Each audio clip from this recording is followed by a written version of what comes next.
Recall, if you can, a very wet winter, weeks of unending rain, driving to school through flooded roads, mudslides in the Hollywood Hills.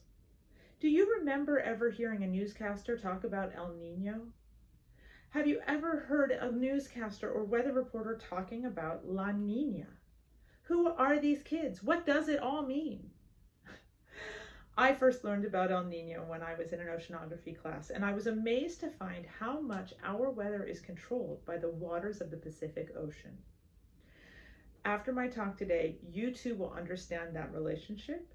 You will know what an El Niño event is and a La Niña event, and you will know how they affect our weather here in Southern California. Let's get started. The National Oceanic and Atmospheric Administration says that there's a climate cycle called the El Niño Southern Oscillation. It's dependent upon the average temperature of the water of the Pacific along the equator. The National Weather Service says that that temperature is determined by the trade winds. Trade winds are winds that blow from the eastern side of the Pacific Ocean to the western side of the Pacific Ocean, from Central America to Asia. Those trade winds blowing push the surface water of the ocean with them. And as they push that water along, that water gets warmed by the equatorial sun.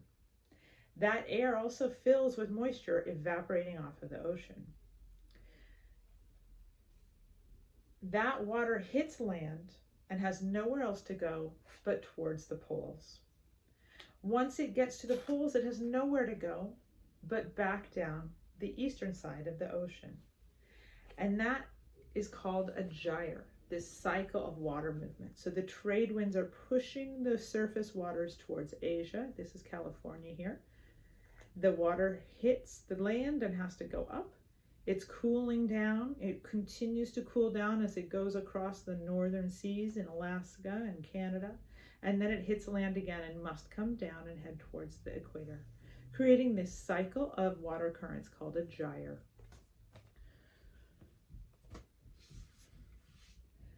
There's also another set of winds that control this weather-water interaction. Those are the trade winds. So there's also a consistent set of winds that blow eastward along the northern hemisphere. And there's also a set that blow eastward along the southern hemisphere. But let's just focus on us for a minute. So this is called the jet stream. And you can see that there's the polar jet stream and there's the subtropical jet stream. And California in a typical year falls right in between them.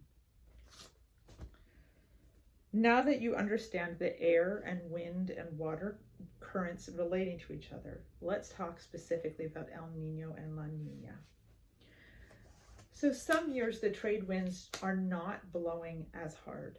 And when they don't blow hard, they do not push this warm water to Asia. And sometimes they might even reverse.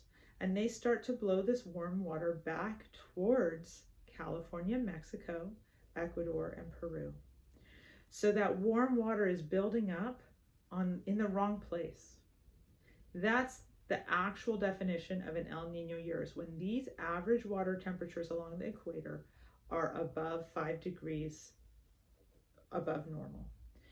In a La Niña year, the winds are blowing heavier than usual. So the trade winds are pushing more of that water towards Asia, and more cold water comes down from the poles, leaving a strip of cool water along the equator.